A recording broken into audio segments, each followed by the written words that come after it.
Hello, everyone, and welcome to another episode of the Heitland Show, where I interview experts from different fields to connect the dots of innovation and entrepreneurship. Today's guest has started his career as a helicopter pilot, did an MBA, and worked then in the telecom industry and in the consulting industry before he took a year off in New Zealand and coming back to the UK, building his own businesses and teaching in the University of Bristol.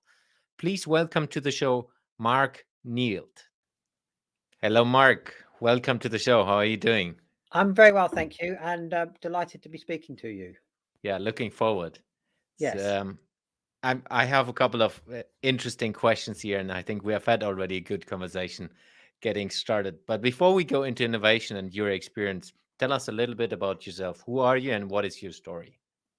Okay, so my name's Mark Neild. I've got about 4 different roles right at the moment, but when I started out, my first job was in the Royal Navy, and I always wanted to fly helicopters off ships. And I remember seeing Jacques Cousteau in the Undersea World, which was a long, long time ago.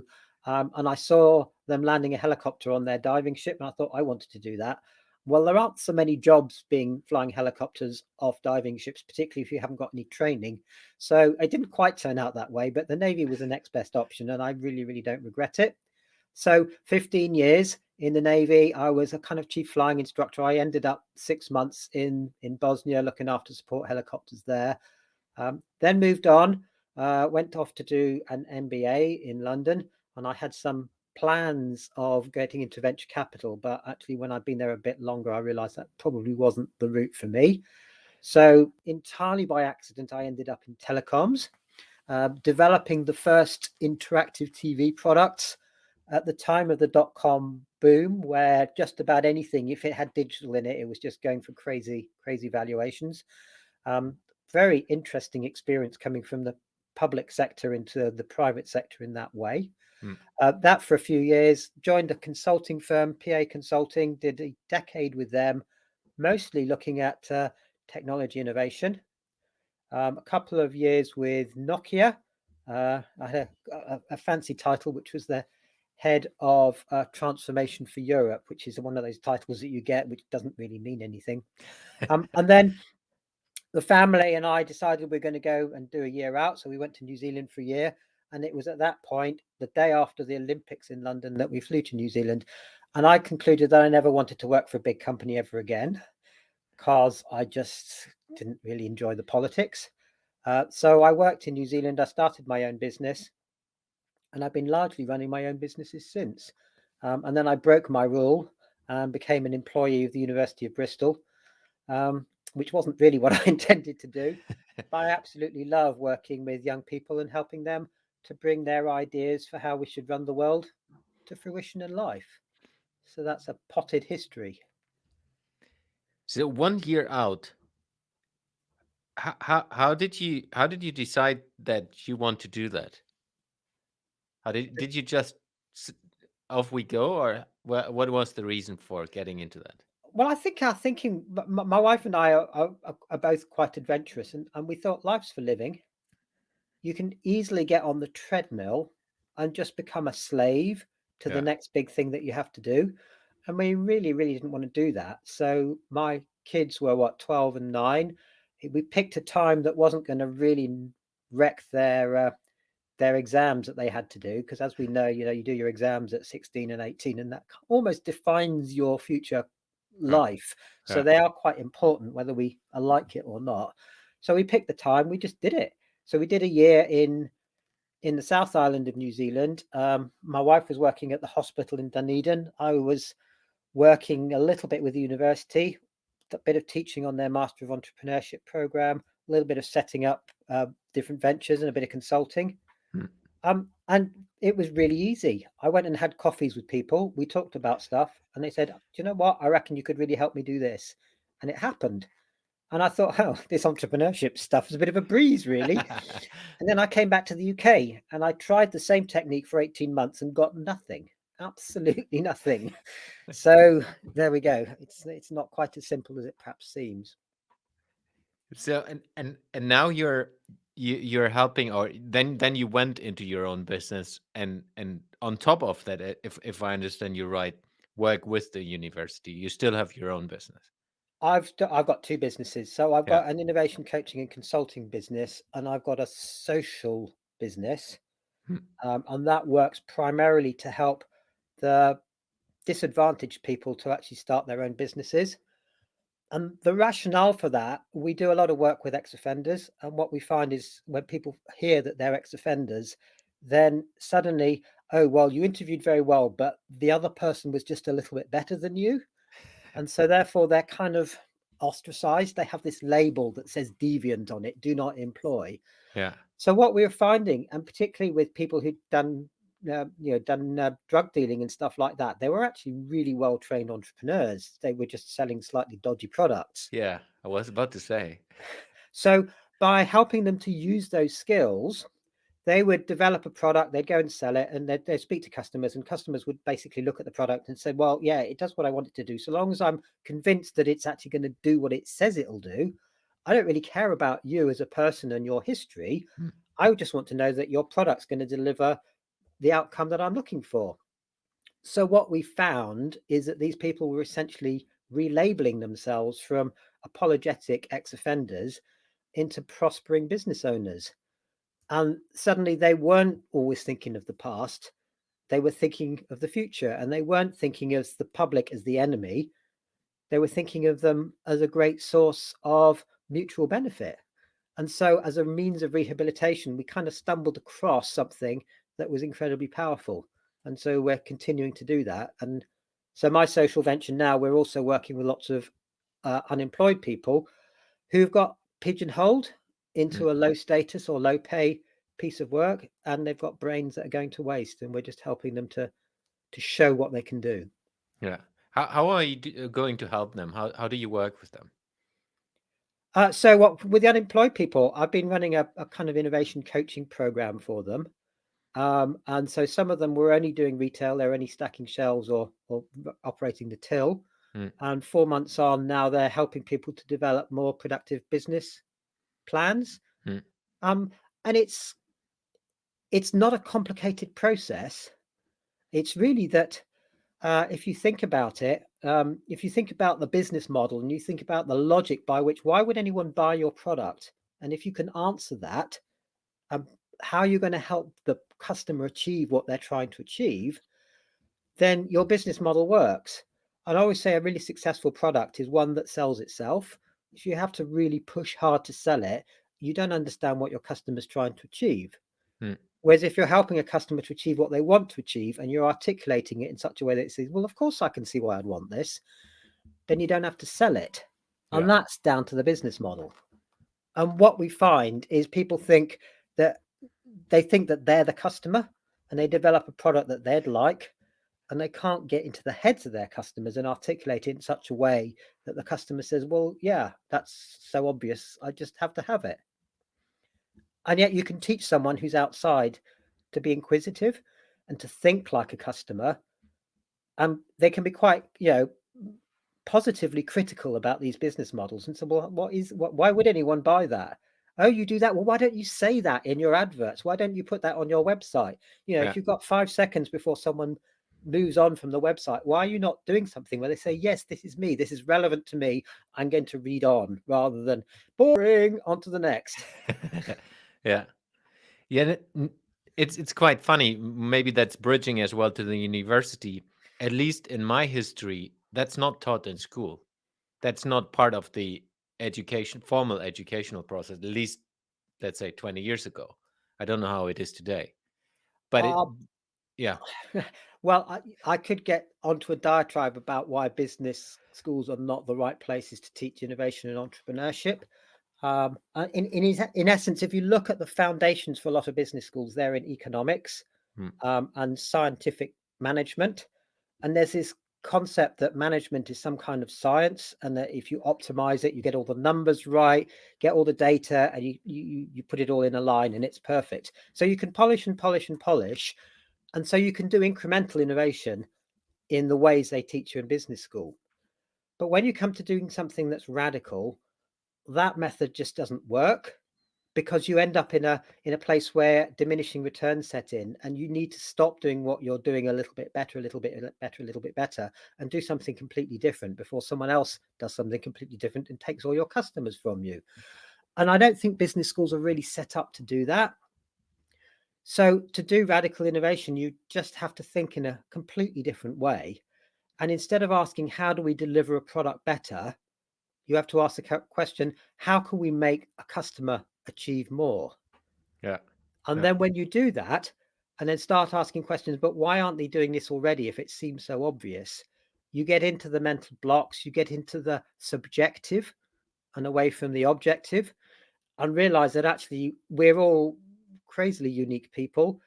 We think in odd ways, but once you understand what those odd ways are and what those individual motivations are, then you can create products around those motivations rather than thinking, let's create a big product and find out how we sell it. So it's a different way of thinking. If you're familiar with the works of Saraswati, she talks about causal logic and effectual logic. So causal logic is what we normally do. There's the problem, here's the gap. How do we get from A to B? And Saraswati says in effectual logic, you don't ask how to get to B because you don't know where B is. So you go and work with a bunch of people and work out what B is. And then when you know where B is, that's when you start building the product around it. So it's just a different way of thinking. Yeah, and that's so difficult, looping that back to the people who are, for example, just unemployed in the moment. If you have never been in any ways, like if you're stocking shelves or come from a different world, it's similar to myself when I was working in corporate. That's just not part of a large corporate, because yeah, you're working in silos in all the different large corporates, and somehow it works. And most of the times, because there was a brilliant entrepreneur who has set that business up in a way that it is flourishing still. But it's not part of your education. You have no idea how to do that. You need to learn that. And I guess that's maybe not to lay words into your mouth, but I mean, coming from as a helicopter pilot, going into the MBA, you didn't learn that in the MBA course. I guess at least it was more about afterwards, where it was try and error when you went into your own businesses. Or how Well, did you learn that?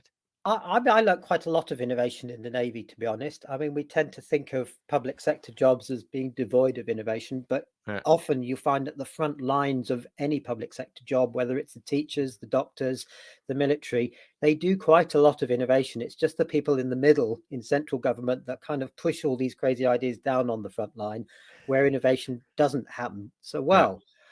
So I remember a case when we were doing an exercise. We were crossing the Atlantic we were going from the UK. The Americans were coming with their carrier groups from the other side of the Atlantic, and we were doing what they call a long range encounter exercise, where you have to go and surprise the other people and try and do a mock battle.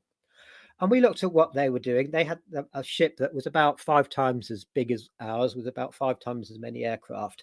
And the way they did their battle was that they said, look, we're big and ugly. We're going to shine on all of our radars. Come and get us, because you just don't even try it, because it's not worth it. You can never win. Yeah. And we thought, well, we can't go against that in strength of number. So we thought, well, how can we combat that? And we thought, well, the only way to do that is stealth and environmentals. So we worked out that there was a way of hiding in what's known as the evaporation duct, getting a bit technical here, but just above the layer of sea, you get a layer of salt water, and you can find that radio waves can skip off it. So you can actually hide an aircraft in there. So we got aircraft. They didn't have their radars on, and we were up in helicopters and we were directing them in. And so they hid, and then the Americans were so unexpecting people to come in silently and stealthily that the first they knew was when a couple of our Harriers flew over their flight deck. And if you remember the film Top Gear, Yeah. no, not what's it called now? Top Gun. Top Gun. Yeah. Negative gives right, the pattern's full, and they did a fly past, and you can imagine the coffee going down the front of there. Anyway, so they said we were cheating. So they came back to our bar and had some beer because their ships are dry, and we resolved it all amicably after that. So just thinking about different ways of doing things, yeah, it's classic. Yeah. But I guess to get to your point about teaching, I think we're very, very in love with the scientific method. We want everything to be science. We want this nice, neat thing, like the same thing that calls the apocryphal apple to drop on Isaac Newton's head. We can take that formula and use it to slingshot space vehicles around planets so that we can get them further with less fuel than we ever could. So this lovely idea that you can use the same formula in any different context is incredibly tempting. But when you start dealing with people, it basically all falls apart. Yeah. And I think this is the challenge that a lot of us face, is we just can't get our heads around the fact that we're not all clones. We don't all wake up in the morning, as economists would have us believe, and say, how shall I maximize my utility today? I mean, have you ever met anyone that does that? No, not really. So how much of that is culture and or mindset? I think there's a very blurred line between mindset and culture. I think, and that line, I guess, goes down to something we might call habit, because habit is part mindset and part culture. We do what we do because that's what's normal for us. And what's strange about normal, of course, I mean, I talk a lot to people about the word obvious, and it's one of those very strange words where if you ask someone why they're doing what they're doing, they say, well, it's obvious, isn't it? And what that usually means is they haven't really thought it through. Yeah. It's just what they do. They've always done it. It seemed the obvious way for them to do it, but it is far from obvious to anyone else. And so when I'm talking with my clients and saying, well, why do you do it this way? And they answer obvious, I just kind of start with a bunch of dumb questions. What humor me? Help me understand. I'm poor, stupid, and I don't get this. Help me understand why you're doing what you're doing. And then by asking some dumb questions, they suddenly start to think, well, hang on, why are we doing it this way? Put that way, it's crazy what we're doing, because this way over there that we'd never really thought of just would make so much more sense. So yes, that's mindset, I guess. That's culture. What's the difference? I have no idea. Well, I mean, we can get academic about it. I once read a paper of 25 pages trying to define the word innovation. There you go. That's what academics do. I didn't get very far with that one, I have to admit. No, I can imagine. I'm very, very bad in that world as well. I'm more the practical person. But if we look into the cultural aspect of innovation, I mean, I have been working with large corporates and inside of large corporates, and what I've seen is there one perspective is that you can apply a process that has worked in another large corporation inside a different large corporation. And for me, is that yes, you can do that to an extent, and there are a lot of innovation processes and they're all brilliant, but in the end it comes down to the people executing the processes and working with the process and utilizing them to innovate. So that's maybe in my world at least a little bit more towards the culture, where it's like, how do you motivate people, how do you work with the people in an organization to innovate? What is your opinion on the culture and how that works with the people in organizations? Well, you could reasonably ask what culture is, and when people ask me what culture is, I kind of draw a formula for it. And if you can imagine an integral sign, and it, integration, you go from to. So from is sometime in the past, and to is up to now, and it's essentially the sum of all of the experiences and influences upon our life, as just as many as we know. And so that defines the culture. And if you get deeper into it, you realize that culture in many ways is about what motivates us to act. And in many organizations, there's mixed motivations. So I don't know if you're familiar with the work of Robert Dilts and his logical levels framework, where he talks about right at the bottom, you've got the environment, which is like the building and those sorts of things. And then right at the top of it is our higher purpose. And some people call that spirituality or that sort of thing. But it's essentially what makes us tick. And there's 4 or 5 levels in between. And when you look at those within an organization, you can quite often find that there's motivations in one level that are running in completely the opposite direction from motivations for another. I could give you an example of one of our last year's graduates who actually did a study of a company that most of you will have heard of for reasons that will become obvious. I can't say who they are, except to say it's quite a well-known technology company. Mm. And they were looking at their internal innovation processes. And they had quite a good innovation process. They developed some good products, but when it came to actually getting them to set to the market, oh no, we can't do that. We can't possibly sell something that we created ourselves. And then when we looked at it a bit longer, it transpired that the real reason for that is the top management wanted to be seen as a utility company because that was safe. Mm. And they were getting higher multiples on that, whereas people that were doing innovation were seen as somehow risky, and that was likely to affect the valuation. So you look at this and think, well, okay, so we'll take that at face value, but that's an example of where the motivation within one or part of the organization is fighting against the motivation of another, and then stuff simply doesn't happen. I Yeah, don't know and if I that think, answers your question or just went yeah, off on a tangent, but that's good. And I think that's a key part why, at least in my understanding, why innovation in some organization is never going to work as long as the leaders are not shifting that direction yeah. or willing to shift it, and creating the opportunities inside an organization to go into that direction. And it's quite funny, at least in my experiences. Often it is, from a strategic and visionary perspective, it is written in everywhere, but it's still not going to happen because, like you said, the valuation will be impacted, so it's not going to happen because it's not in the numbers.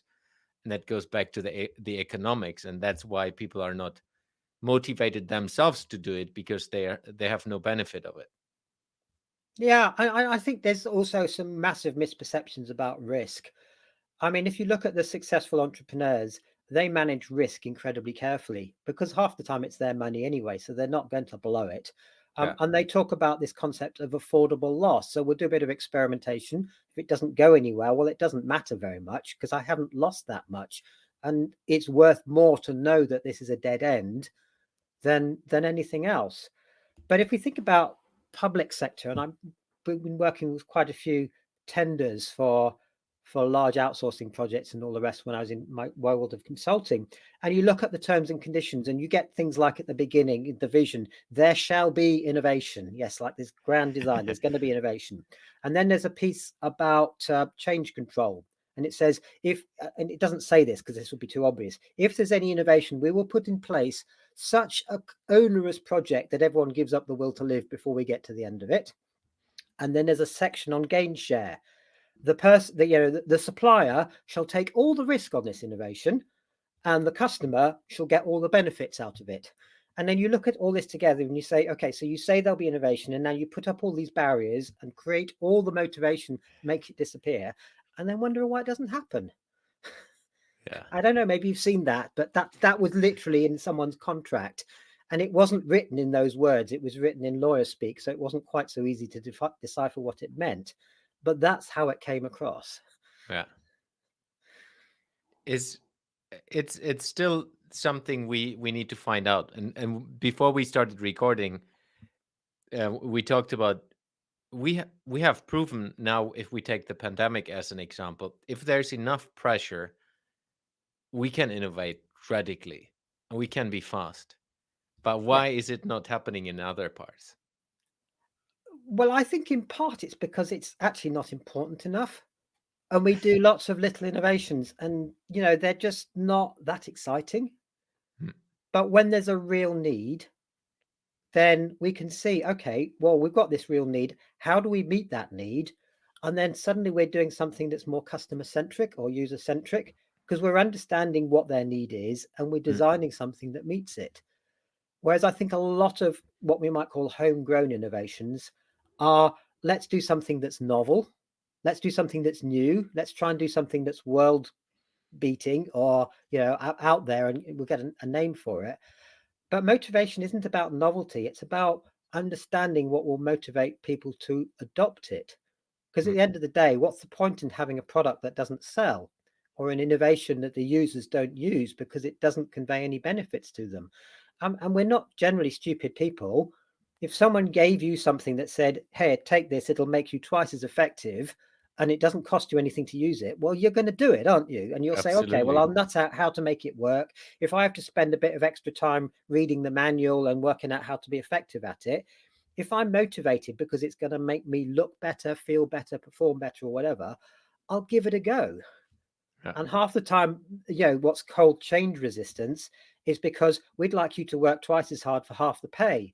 Well, who's going to sign up to that? Yeah. It's it's so the fun part is that you said it is so obvious, but it's still so hard to do. Why is that? I think there's quite a lot of neuroscience research that is showing how our brains work. And it's kind of curious. We sort of think of our brains as being computer-like and very good processors of information. But actually, the way our brains work is a bit smarter than that. And something like 90% of what we do is done in the subconscious. And the subconscious means it's heavily influenced by our past culture. If you remember me talking about the integral sign of all of our past experiences, Yeah. those past experiences shape the way we go about doing stuff. And so we've all got different past experiences, but we don't know why we do things the way we do. And what people sometimes call heuristics, or kind of mental shortcuts that help us to get from where we are to where we want to be. If we've been down that road before, we know, oh, we'll just do this and it'll get us to where we want to be. I mean, for example, how often do you think about making your first cup of coffee in the morning when you emerge bleary-eyed from bed? Suddenly you've got it in front of you. And if someone asked you what the steps were to make it, well, I just did it. And so this happens in the workplace as well, in what some people call communities of practice, where we get into social groups that start to think along the same lines. And what this creates is what we might call a cognitive blind spot, where we can't see what someone else from outside can see, because we're so used to doing the stuff that we're doing. Our brains are only working at 10% in a kind of rational and logical way, and the rest of it is in the subconscious, in the habit part of our brain. And that does create blind spots. And the only way to really get escape from that is to start thinking in massively different ways. And some people call it divergent thinking. Some people call it creativity. Now, they're not the same thing. I personally don't believe it's about creativity, because if you go down the creative route, it can take you in a direction that's not very helpful. It's new, it's exciting, but it's not helpful.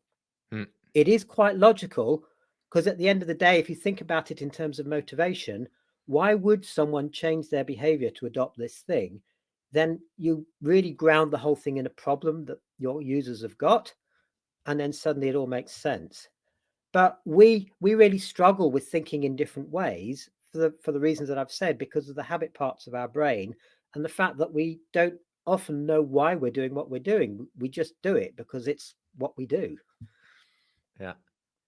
How do we change this way of thinking? How do we educate us in different ways? Well, I think part of it is just shifting the definition of innovation to stop talking about novelty, nov in innovation, and start talking about motivation. And then when you start to do that, you look at it in a whole different way, and you start thinking much more from a customer perspective or from a user perspective. You Mm. start thinking about their journey maps. You start thinking about things like jobs to be done. If you're familiar with that framework from Ulwick and various other people talk about jobs to be done, value proposition canvas from business model generation and those sorts of things, and really think about that. And also think more outcome wise. And at the risk of going into a cliche, we could ask the question, how do we make a better mousetrap? But what I get my people to do is say, well, how would you rephrase that question to think about the outcome? So when we have a better mousetrap, what are we really trying to do? Then lots of people say, oh, put better springs on it, use cheese, whatever, make it a bit bigger. And so, well, look, that's not the point. What are we trying to do? And eventually they think, well, we're trying to keep mice out of the house. Right. So let's phrase the question of how do we better keep mice out of the house? And then you get to a radical suggestion: buy a cat. Yeah. Now that's not a better mousetrap, but it's a better way of achieving what a mousetrap would be. And I think that's what we would call a radical innovation, because it's not incremental. It's finding a wholly new solution that is far more effective at solving the problem. But we really struggle to do that. So outcome thinking, divergent thinking, really understanding root cause so that we're not fixing the symptoms and we're not fixing the way it appears in our culture to be the problem. That's a big part of it. And finally, trying to ask the question, well, why do we do things the way we do? What's caused us to do that? And quite often that is the biggest block to changing, because our assumption is that that's the only way of doing things. Yeah, and specifically in businesses. Yeah. But So this to me is the divergent part of the two diamonds, if you like. It's not about yeah, coming up with hundreds and hundreds of creative ideas. It's about understanding what's stopping us thinking about it and working out what the outcome should be. yeah. Great explanation. So when you take this into practice, working with your students, how are you helping them to get into that? Because most probably they come, if they're still young, they're coming from a theoretical background. They're not into the practical world yet. How do you get them into that? Well, one of the things that we're finding works really well, particularly for our later years students, is we we we have a challenge in a way in that we get into a university bubble where people solve problems that are just for students. Mm, Classic things like how do we work out how to cook meals? How do we reduce the rents that we pay on student accommodation? How do we get sports teams together? And that's all very well, but it's not actually a really good use of their brains. mm, So what we're increasingly trying to do is get outside of the bubble and cooperate with people from outside the university. So just to give an example, we did a 24-hour design challenge just a couple of days ago, and we had someone from a local healthcare provider, and we asked them to set a challenge. And I don't know if this is just a UK thing, but we have a particular problem with a shortage of healthcare workers, and particularly in social and domiciliary care. mm, Nobody really wants to get into that profession. And I guess following COVID and some of the challenges with, care homes and all the rest, it's yeah. become not a great place to be. So they set this challenge, and the students, of course, were thinking, well, what do we know about that? So we got them working together, and they co-produced a solution whereby the people from the healthcare organization were telling them what really went on in all of these worlds and what the barriers were that they saw in terms of getting people into it. And the students were talking to their fellow students saying, well, look, there's all these barriers. How might we find a way around them? And it transpired that a lot of the things that they were worried about that they didn't go into those kind of professions was, one, were they going to be properly supported? So we found a way of doing that. Two, they were very worried about the responsibility of looking after someone who might need, support so they didn't fall over. They didn't want to be responsible for someone falling over or damaging themselves. So, Mm, well, we can arrange some training for that. And gradually, by understanding what all those barriers were, we were able to put together, or rather, they were able to put together a package that overcame all of those. And the healthcare provider was saying, "Oh, that's brilliant! When you put it that way, I can see all of these things, but we'd never understood how that worked." And so it was this whole, joining of two domains of knowledge and people looking across into the other domain and understanding it more from the perspective of the people who are in that domain, if that makes sense. So for me, co-production, co-creation, co-design is where it's at. yeah. But the really important thing about co-production is there's got to be some level of power symmetry.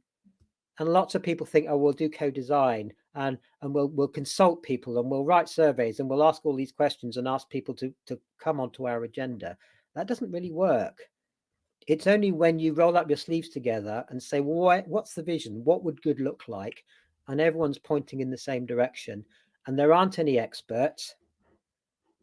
Everyone is listened to. And, if it helps us move forward, we'll take it no matter where the ideas come from. And that's quite difficult to do in a corporate environment, because you're essentially saying, well, yeah, your experience counts for nothing. Yeah.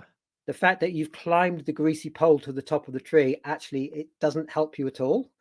That's not a message most people want to hear. Yeah. Yeah. I can tell you. No.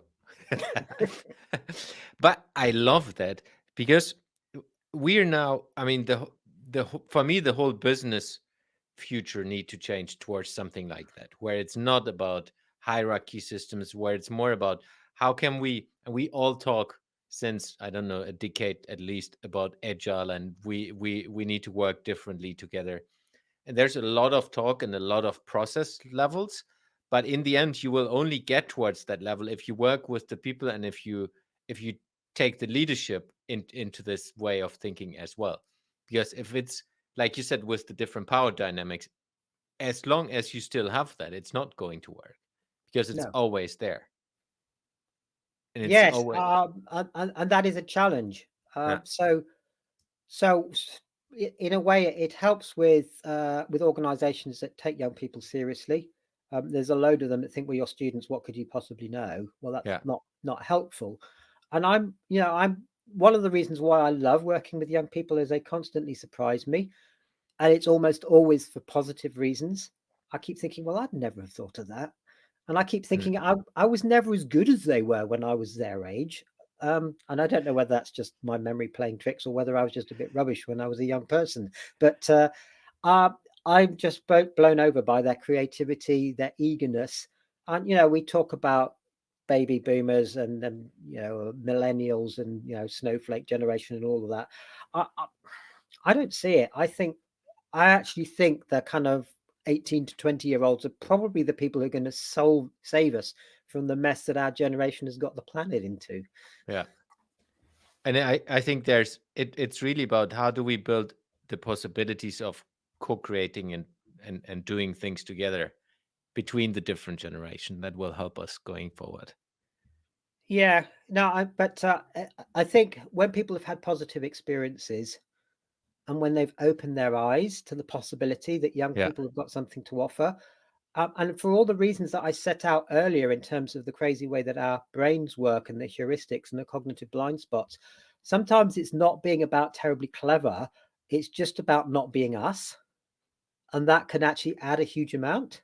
Yeah. Yes, it's really about, in my experience, is to asking the stupid questions, asking the question that's just jumping into your head. Hi, why do you do this in that way? Yes. And I know specifically in a corporate setting, that's not what you're supposed to do. Don't ask the stupid question. I mean, everyone says, yeah, of course you can ask questions, but not the real stupid ones.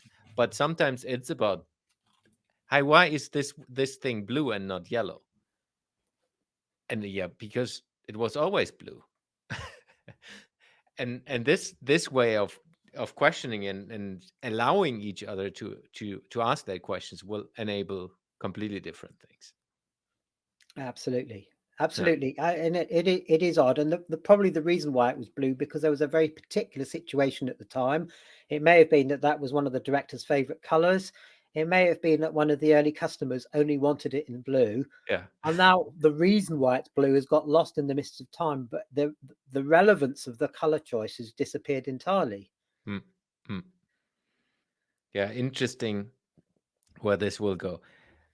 I would like to ask you one future focused question. How do you see the educational systems changing with the need of getting into that?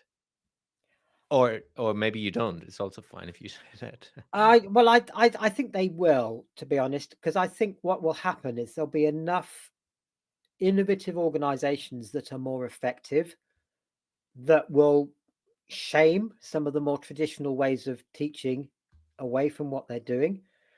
But I also think most teachers want to do the right thing. Hmm. Most of them really want to get the best and help their young people or even adults, if it's adult education, to achieve more, to get to their potential. But I'm also taking a lot of heart from the fact that we're starting to look much more broadly about things now, where we're moving away from this idea science is good and anything else is kind of phony. Mm, There's mm, a very good book called The Science of the Artificial, and it talks about artificial not in the sense of fake, but in the sense of artificial intelligence, as in man-made. mm, And when you start thinking of things in man-made terms rather than in natural scientific ways, such as like a rock or a mineral or something like that, mm, and treat them as differently, then we come to different conclusions about how we should do things. And the scientific method, which has been around for what, 300-400 years or whatever, people are starting to say, well, maybe there's another method, maybe there's an entrepreneurial method or an empathic method which deals with people rather mm, than with natural things. And that's great. I've also been reading a really good book called Anthrovision, which talks about how anthropology can really change the way we look at the world. mm. And that's starting to recognize culture. That's starting to recognize that we live in bubbles of unique ways of doing things. And this book looks at things like what caused the big financial crash a decade ago, and said, well, could anthropology have helped that? And anthropology, for most of us, think of it is like looking at some strange tribe in some far distant land and trying to make sense of why they put like bones in their noses or whatever it may have Yeah. to be. But actually, if we use the same process and say, well, look, take an anthropological perspective on why does this business do things the way it does, look at the rituals, look at the sort of the outward signs, if you like, of what the cultural and underlying cultural processes are. And then you can start to understand why we do things in a crazy way and start to spot the signs where maybe that's pathological rather than helpful. Yeah. And this sense that actually thinking of culture rather than purely the science gives me a lot of hope. And there are some experts that think we're moving out of the knowledge economy and into the empathy economy, which Mm. is will actually succeed by understanding people rather than just knowing stuff. And I actually believe that that is the case. And that's very much the emphasis of human-centric design, really. Yeah. It is. Yeah, it is interesting to see what the future will give us. But I agree. It's for me one of the biggest motivators as well doing this podcast and other things with innovation is that we can do this through people if we're starting to listen to each other in Yes. different ways. Sometimes it's as easy as that. Yes. Yeah.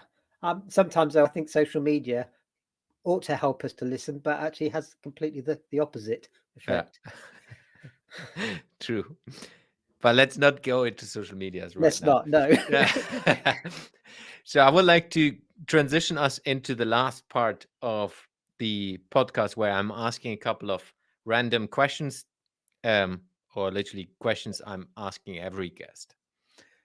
If you could work with a project, lead it or just be part of it, that's impacting every human being on Earth, what project would you like to work with and why?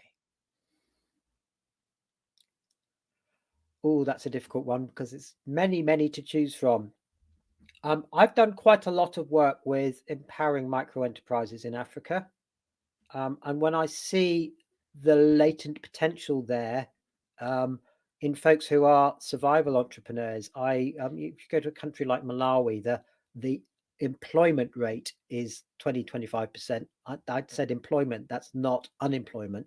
So Mm, that means 75% of the population are out of work or out of formal employment.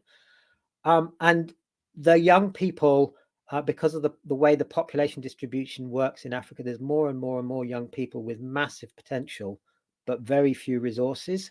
mm, And I think I would love to help them to see how entrepreneurship should be practiced, because I think once they start to understand the concept of understanding what people want and giving it to them, because that's really all entrepreneurship is, they could elevate themselves out of poverty quite a lot better than various charities going in and distributing their largesse. So I think that would probably be what I'd want to do. nice. Where will you be in a year from now? And you can answer that personal or business wise. Um, I think I'm probably going to be pretty much in the same place, which might sound like a real cop out for an innovator, but I enjoy what I do. I love working with the students. Sometimes universities drive me absolutely nuts with the way they do stuff, but watching the students get better at stuff is what gets me out of bed in the morning. Working with my clients in my innovation coaching business, mostly with small businesses, so not the kind of higher people that you work with, but small businesses who, once you show them what the business model is, they suddenly, oh, why didn't I see that? And then Mm. away they go. And that's again tremendously satisfying. And also the social work, I say it's not social work, but the social venture that I do, working with people who have not had the best start in life and helping them to make more of what they've got. Yeah, I just find that incredibly satisfying. So, I mean, I could retire this time next year, but I don't think I will. I think my wife jokes that I probably never retire because I'll just keep working until I'm out of here in a box. Yeah, that's how it is with innovators and entrepreneurs. It's just, I mean, I wouldn't argue with it. I mean, I'm very happy and lucky to be doing what I'm doing, and I earn enough from it to be content. Yeah. How do you keep yourself up to date on the topics that interest you? I do a lot of reading, um, helped by the fact that uh, to keep my practice going, I'm always interested in how I can do better at it.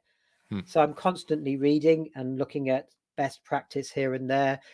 There's a lot of rubbish written as well, but um, mostly by that and partly by actually being quite reflective about practice. And I learned so much just from working out what works and what doesn't. And so a lot of my teaching is quite experimental. This 24-hour design sprint that we did on Saturday, we kind of characterized it as a prototyping exercise. Hmm. And then we looked at it and said, well, what worked and what didn't work? And we found that there are certain things that would have made it better. So we'll do that next time. And certain things that didn't really work. So we'll do less of that next time. Hmm. And gradually things evolve. And I don't think we'd ever perfect it because the environment is constantly shifting. So when you think you're getting good at something, it suddenly becomes out of date. So you have to start somewhere else. But that's okay. Yeah. I love that part as well, specifically after I left the corporate world, because that's literally every day testing here, testing there, prototyping there, and literally learning all the time. Yeah, and people get very worried about it. Oh, you can't experiment. What if you're not don't get it right? Well, isn't it useful to know that? Yeah, exactly. Great. Last question, how can people connect to you? How can people reach out to you? Um, well, I got loads of email addresses, and that doesn't really help, I guess. I don't know whether we'll provide contact details on your podcast. I can do that. I Um, can link people to you if you want to, then they can but reach out to me. But if people are interested in what I've been talking about, if you go onto the University of Bristol's site and look for my name, you'll Yeah. find some of my publications there. That's not just a plug. There's no charge for any of them. But some of the things I'm thinking about in terms of the cultural influence and the motivation influence for innovation and collaboration pyramid that we didn't really talk about, and Hmm. why competition versus co-creation is a different mindset for business, and some of my thoughts on how to do better procurement and how we can actually, instead of thinking about buying stuff, we should be thinking about the outcomes and how we can do, empower people so that we don't need to buy as many public services because we're letting people get themselves out of poverty and out of difficult situations. So they're all kind of up on the website. A paper on on entrepreneurship as a means of rehabilitation. Sorry, Hmm. this sounds like a big sales pitch, and it's not meant to be. But yeah, look for my name on the University of Bristol website, and you'll find access to some of these things. And my contact details are there. Good. I will put the link as well to your businesses, and if that's okay, so people Yes, can please do, please do. click through. And it's not a plug from your side, it's from my side. Super. Mark, thank you very much for your time. It was pleasure to have you on the show. Oh, it's great talking about these sorts of things because I think we just got a lot to try and help the world to learn. Yeah, thank you. Pleasure. Thanks for listening to today's episode. You will find the links and resources in the show notes of this episode. If you would like to support the podcast, the most impactful thing you can do is subscribing to the show on any of the podcasting platforms and give me a review. This will help me to reach more innovators around the world and bring some of you into the show. If you have any question to the guest or want to engage with me, feel free to reach out to me on social media and contact me there. Thanks, and see you in the next episode.